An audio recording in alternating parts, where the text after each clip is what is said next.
Everybody, welcome to FLX Weekly here on Wednesday, September 27th, 2023. I'm Jim Sinacropi inside the FingerLakes1.com studio here in Seneca Falls, New York, and it's another special Wine Wednesday edition of the show, and that means Cayuga Lake Wine Trail Director Katherine Chase is here, and we have a special guest, Swedish Hill co-owner Dave Peterson will join us with a new release from Swedish Hill, as well as an update on the ongoing harvest here in the Finger Lakes. But first, this episode of FLX Weekly is brought to you by Pine Point Medical. Their mission is to provide you with personalized, high-quality care and are dedicated to improving your health through evidence-based medicine and treatment. Do you need a doctor who puts you first? Try an independent physician-owned practice. Schedule your appointment at pinepointmed.com or in person at their office in Lansing. And also Seneca Falls Acupuncture.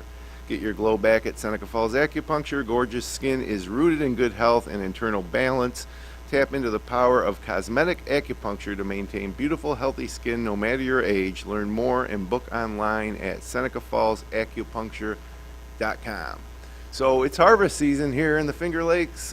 Grapes are being picked across the region, and we have Swedish Hill co-owner Dave Peterson here along with Katherine Chase. Welcome back. Thank you.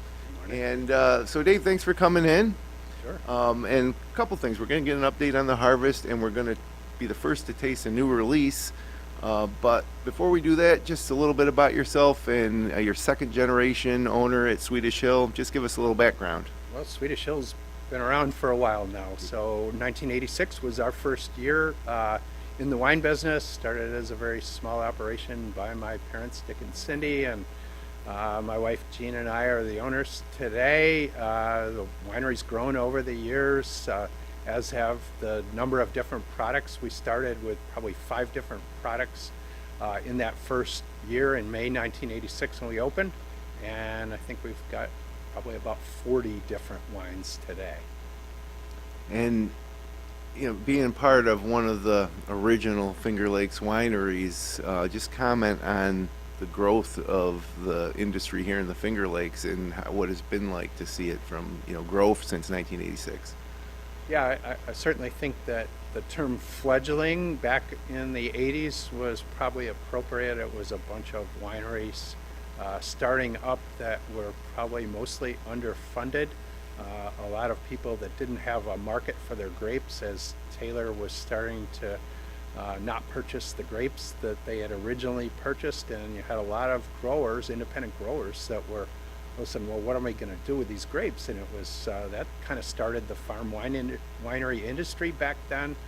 There was improved legislation to allow farms to get into business more easily, streamline the licensing as well as the fees, and it was a lot of trial and error back then. Honestly, these were people really well trained to grow grapes, but you had to become a winemaker and a marketer. And as that grew in the 90s and beyond, it started attracting more trained winemakers into the area and more skilled people in a lot of areas. And it was a transition in the vineyards as well as to what grapes were planted. That's an interesting point that you made that I haven't heard discussed too much, but back, the grapes were being grown in the region, and most of them were being sold to the Taylor Wine Company. Correct. And and so then, when they stopped purchasing grapes, everybody kind of had to adjust, and so it's led to all these, long time of farms that grew grapes are now becoming wineries and learning to make wine, and it certainly has evolved. Katherine, as you can have been director for the Cayuga Lake Wine Trail, but just an amazing industry now that finally is getting international recognition. Yeah, them not purchasing the grapes changed our whole region. If you think about it, it was a small blessing though. And then the first wine trail was formed. That was how those amateur winery owners, that was one of their first solutions to trying to drive their traffic. Yeah. So it's changed the region, the country, because now there's more wine trails. So Sure. It was a domino effect, but in a good way. Absolutely. So you mentioned all the products produced by Swedish Hill, and we have a new one that we're going to debut Right now, it's the bubbly dry rosé from Swedish Hill. Tell us a little bit about this, and then we'll taste it. Well, it's the latest in about 5 or 6 different sparklings that we produce. We've been producing sparkling wine since about 1990, so we got into this fairly early and it was one sparkling wine back when we started. So there's an evolution that's gone on, but this product I think is exciting in a lot of ways. First of all, it draws upon the popularity of dry rosé, which has really caught on in the U.S. Finally, the rest of the world's been drinking dry rosé for a lot longer. Americans didn't even know it existed, I don't think, until 5 or 6 years ago, and so most people are familiar with that rosé isn't sweet wine anymore. But so this gives another angle as far as dry rosés. Sparkling wines have increased in popularity as well. So this is number one. It's dry, it's rosé, and it's sparkling. So I think there's some cool things about that. It's not that common to see dry rosé sparklings, though you're starting to see a few more. We've done it off and on before, but this is a newer slant. It's also drawing on what I think is the buzzword that you hear around a lot now is sustainability. And this has got a lot of aspects of sustainability and things that are important as we move forward with climate change and everything else. So it starts with the varieties of grapes in there. It's a multi-variety blend of what's been termed hybrid grapes. And back a number of years ago, that might have been considered a negative, but hybrids are getting a whole new look throughout the world, even where they weren't formally accepted. And the reason is they're more sustainable. They have lower inputs as far as pesticides needed. They're more resistant to pests in general. They're more resistant to climate change in a lot of ways. So the blend is multiple varieties. It's got reds and whites in there, and it's certainly dry, very bubbly, lively, and it's got a lot of fresh fruity flavors. Well, let's give it a taste here. I'm gonna pour a glass here. Yeah, it certainly is bubbly. You can hear that. It's definitely very dry. I like it. I like the sweeter rosés, and I'm a sucker for any bubbly rosé. Personally, I'll try all of them. I love that it's not super sweet, not sweet at all. Yeah, it looks beautiful. And as you mentioned, dry rosé is becoming very popular, and sparklings, which if you go back maybe even 15, 20 years, there wasn't many sparklings being produced. I think there was the south end of Cayuga Lake. What's the name of that? It's they were specialized in champagne. Great Western. Great Western, right? Yep. They were kind of the original, or the only ones maybe. But now it seems like there's a lot of offerings. So let me. Oh yeah, there's some action, and it's delicious. It's dry, just a hint of sweetness, and this is the type of wine that my wife Kathleen loves. So Yeah. It's got just a hint of the red fruits. That's what I'm getting on the palate. So, you mentioned a hybrid combination of grapes. I think a lot of people assume that a wine with this color is mostly white, but that's not necessarily the case, correct? That can vary with rosés. Traditional dry rosé is primarily red variety based, but a lot of them do have some whites blended in them. I mean, it's possible to produce pink wine with just a little bit of red in a white wine. So there's a lot of different ways. Part of it really depends on what flavor profile you want. So if you want more red fruit, Katherine spoke of red fruits. If you want more red fruits in there, you can increase the proportion of that in the blend. You certainly want to get the color right. Color is an important aspect of marketing these wines. Right. And I think there's a visual to, is it too dark or is it too certainly light? with rosé, I think this is the Yeah. Yeah, color the darker it profile is, people are looking for. your mind wants to perceive it as sweet, even if it's not true. That's just what your thoughts gravitate towards. So the paler it is, these are just kind of like layman's terms, I guess. But the paler it is, the more dry you're gonna think it is. Gotcha. That's how my mind sees it. It may not always be true, but that's just your first perception of the colors of rosés. So, a couple things. There's a screw top, or it's not a screw. It's a flip. What would you call it? I don't know what that's called. Crown cap is Yeah, there you go. Crown cap, there you go. terminology. Yep. Which is something you don't see a lot. What went into that decision? It's easier to open. Obviously, the cork's not going to fly out and hit somebody in the eye. That's also part of our sustainable approach here. Okay. So there's some sustainable packaging decisions that went into this. So from that standpoint, there's a lot of movement in packaging of wine bottles. First of all, the movement in all types of wine bottles is toward lighter bottles because it takes less fuel to transport them from wherever they're produced as well as to wherever they're distributed. Makes sense. So that's the first part. It's a somewhat lighter weight bottle. They've been able to produce stronger bottles with lighter weights for both sparkling as well as traditional wines. The other part is the crown cap is using less materials. So if you think about traditional champagne or traditional sparkling closures, it's a natural cork, which there's harvesting of the cork and all that, and then there's a wire hood typically on the bottle, yeah. and then there's a foil closure seal that goes over the top of it. So there's a lot more inputs as far as what you put in that. The other thing, even with all these sustainable things also come into economics. So if you can, by using hybrid grapes, by using more sustainable packaging, there's lower costs involved. So this wine is, I think, a great value in the marketplace as a result of all those decisions. And basically, you need to hold those bubbles in there. It's not going to negatively impact the quality of the wine by having a crown cap versus a cork. Sure.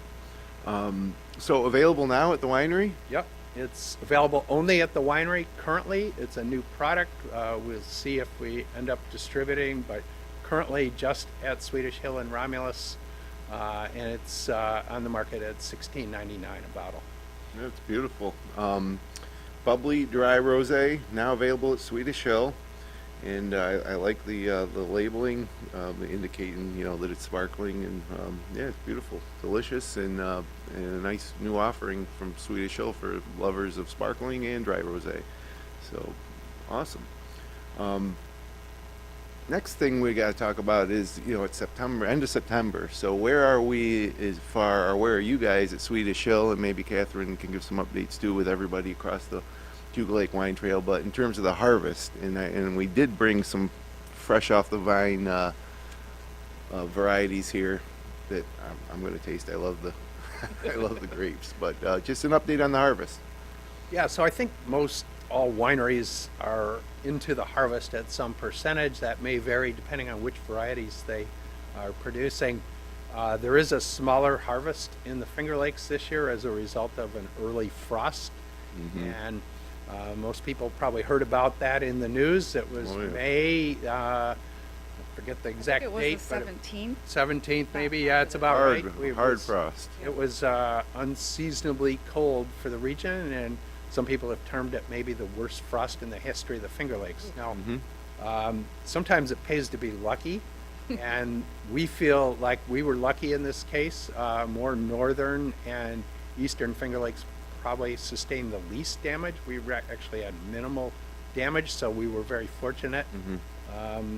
Hopefully that doesn't mean our luck will run out next year. Something else happens in our area, but sometimes it's just a few clouds or a little bit of wind in the middle of the night that makes all the difference. So, but we're maybe 1/3 of the way through the harvest right now. We're picking most days. We're just cranking up. We think we'll get quite a bit busier by next week. So harvest is usually about 7 weeks for us. So it usually starts almost around the 2 months. 10th of September on average and goes into late October. So every year is different, just as the wines are different every year. But So you're harvesting based on what you see on the vine. You might leave a certain section for an extra 2 or 3 weeks to let it mature on the vine longer? It has to do with variety. Different sites can ripen at different times, and also the intended use of the wine. So, sparkling wine grapes get picked a little bit earlier, and then depending on the other decisions the winemaker is going to make in terms of style, it may affect how long we let it go. It also depends on weather, and weather can speed things up or slow it down in good or bad ways. Excellent weather for the foreseeable future in the forecast. Started out lousy, honestly. That early part of the harvest was kind of rainy, and we were Right. like, oh no, this is not what we want. But then it straightened itself out for the most part. We want cool sunny days and cool crisp nights. It was 45 degrees this morning and the sun came out. That was just what we want. And the rain is bad because of mold and mildew that can develop, or just difficulty getting the equipment in the field. Like, why would rain be bad or a wet harvest be bad? Well, grapes don't like it. Winemakers don't like it. Do you need some rain during the season? Yes, we love it to dry out. It's not, well, it can be equipment if it's really wet, but it's not anything close to that wet.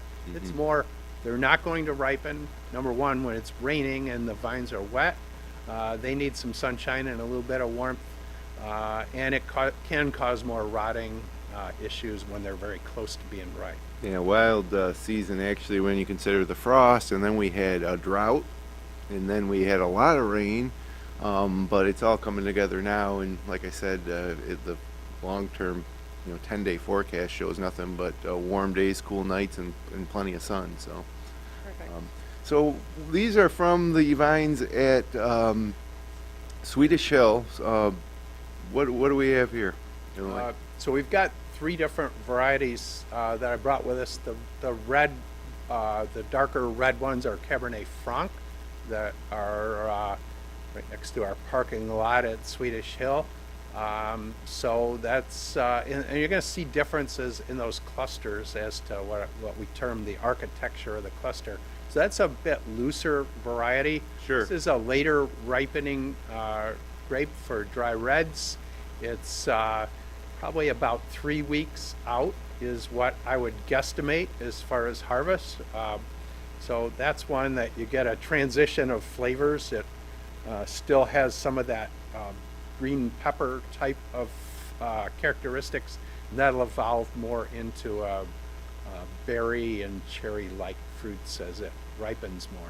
So you do mention they're a little looser on the vine as compared to, say, what I have here, which, what do we have here? That's Gewürztraminer, typically a smaller cluster, kind of like a hand grenade type of shape and a tight cluster. You could tell. Gewürztraminer. Sorry. Oh, go ahead. You could tell how those smaller clusters would not like all that water, with how close they are to each other. Oh, right, yeah.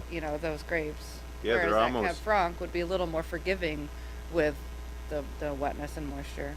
Yeah, well, these are so tightly Yeah. bunched that, if they get wet, it would take longer to dry for sure. And then you get some of that mold and mildew in them. But yeah, Yeah, it's the humidity actually in the grape clusters affects what's going on. That's why the moisture is bad. So you want them to dry out quickly if it does rain, which is why if you looked at these grapes in the vineyard, they're mostly not shaded by leaves. We actually physically pull leaves around the clusters as a form of that's a form of disease control to allow them to dry out quicker.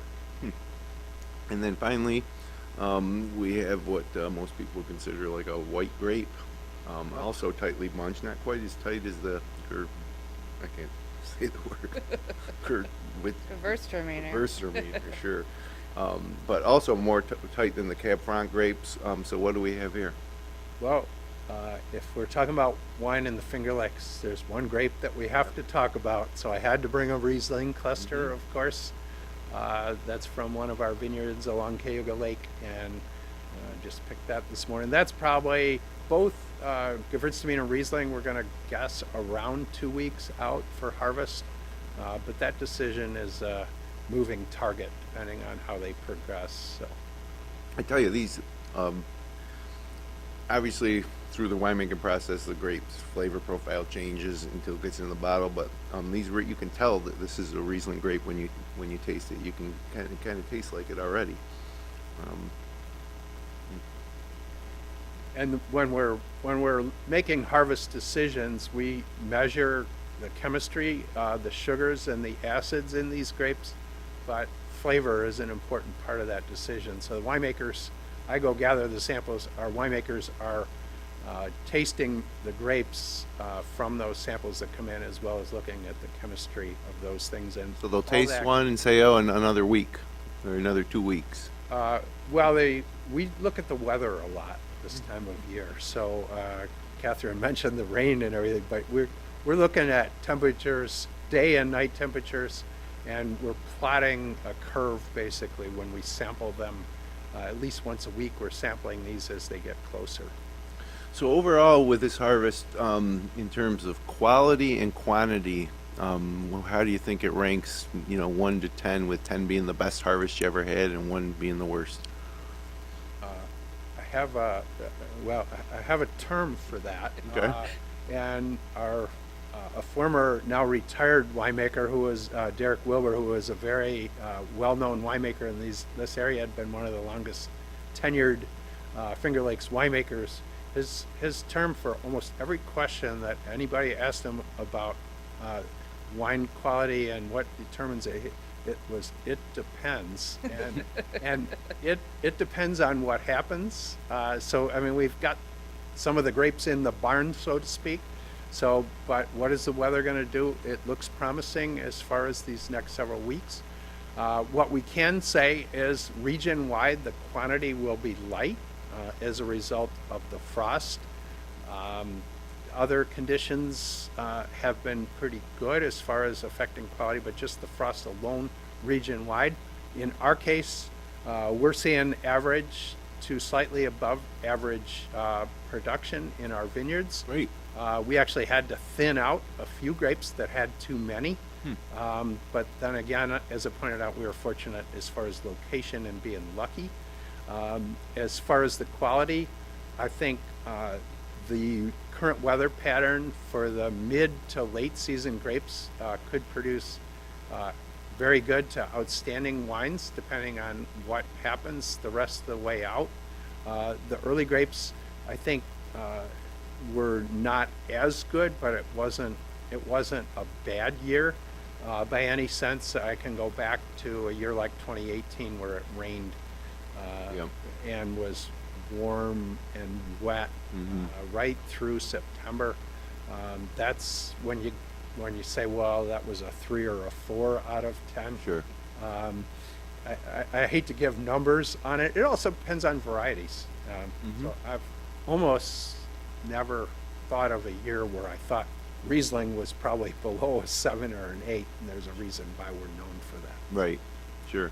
And as far as the other wineries on the Cayuga Lake Wine Trail, everything going according to plan in terms of the harvest? Is any Yeah, stories or? There's harvest pretty much every day for somebody along the trail. They don't always tell me what's going on just because sometimes it's a sudden that morning they need a harvest. Sure. And they're up at 5, 6 o'clock in the morning doing that harvest too. But I haven't heard anything negative, and I think no news is good news in this case. So. Well, these are delicious.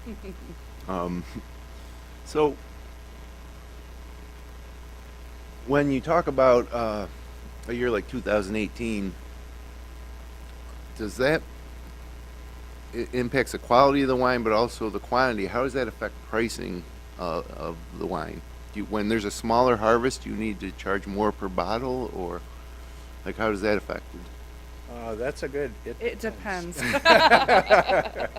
So I think there's several things that go on, but I think in most cases pricing is more stable than that for a number of reasons, and I think one of the things is we're in a world market, so I mean, you have to be cognizant of what else is going on around you in the world, what is available to consumers, but you also have to look at your economics. Obviously, we're not in business to lose money. This is a business. Not for profit would be a difficult approach to take in in private industry, of course. But also, 2018, you had less quantity because people had to throw away some of their grapes, and we dropped grapes on the ground just like everybody else, and made decisions like that. But it's also difficult to make a soap purse out of a sow's ear, so to speak. I mean, Sure. you have to, you can make, people were resourceful and skill and things learned over the years, and trained winemakers, trained wine growers, all those types of things go into raising in a lower quality season like 18. It was amazing that the wines, how good the wines were that people made, and it was a result of, we got trained winemakers. I mean, our winemakers both have master's degrees from Cornell in winemaking. There's lots of trained winemakers like that around the Finger Lakes now, and now our newest vineyard manager has a degree in wine growing. So you got people that now know what they're doing. We've also just learned by doing. I mean, Having experience, right? Experience, even if you're not trained, experience is a teacher too. And, Absolutely. And people learn. So what in 2018, if that had been 10 or 15 or 20 years prior, those wines would not have been nearly as good as Sure.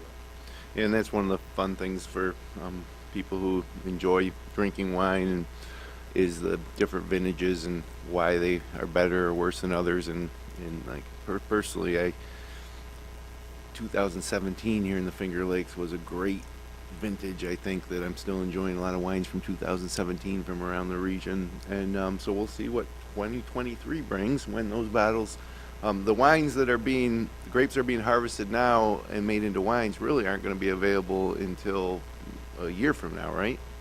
Yeah, you'll start to see, and Katherine sees it as wineries release different vintages of wines, but usually the first ones on the market from a given harvest are going to be dry rosés, actually. About So, March, April is probably the first 23 vintage any winery releases. And then after that, it depends on how long they want to age some of it. Sure. Yeah. Yeah. so those are winemaking and marketing decisions really for wineries when they'll hit the market. For us, most of the dry reds, for example, are not going to see the market for probably 2 to 3 years. Gotcha. Well, we mentioned the great weather. This weekend we transition from September to October. I think September 1st is Sunday, or October 1st is Sunday. And the weather forecast looks awesome. Looking at the weekend weather, Friday, just a slight chance of morning shower, otherwise mostly cloudy with a high near 71, overnight low down to 54. Saturday, ideal, mostly sunny, high near 75. I mean, if you want to get out and visit some wineries, Saturday would be the day. Just absolutely perfect. Saturday night, down to about 54. And then Sunday, even warmer, sunny with a high near 78. And then the early forecast for Monday next week, which would be October 2nd, mostly sunny with a high near 80. So it has been pleasant the past couple weeks, but a little bit cool. It looks like we're warming up a little bit as we head into October. Is there anything going on at Swedish Hill this weekend in terms of events or anything that anybody should be aware of? Yeah, this is a good time in some ways not to have an event. Just Yeah, right. Just because Busy you enough. expect pretty strong crowds. People, you're starting to see some leaf change, and you got people coming into the region. So it's there should be plenty of people out this weekend. So we're open daily at Swedish Hill, and this is a great time to visit wineries. Absolutely. And if you want to avoid as many people, come on out on a Sunday. It tends to be less busy, or during the week, and the staff at wineries typically is going to have a little more time to spend with you as well. Yeah, you're right. It is a sweet spot for a lot of people visiting our region, and they're going to be treated to some great weather and some great local wine. So appreciate you coming in. I know you're busy.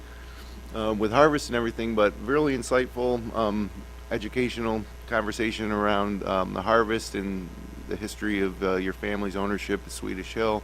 Really appreciate it. And thanks for debuting the new Dry Rosé Bubbly. Thank you. And Catherine, always a pleasure. Thanks for... Yeah, I like these easy podcasts where I don't have to do as much work. That's right. You showed up about 5 minutes before you went on. Good to go. Nothing to take home. Perfect. So thanks everyone for joining us today. If you enjoyed the show, click like, share, and subscribe. We'll be back next Wednesday. Until then, have a great autumn weekend here in the Finger Lakes.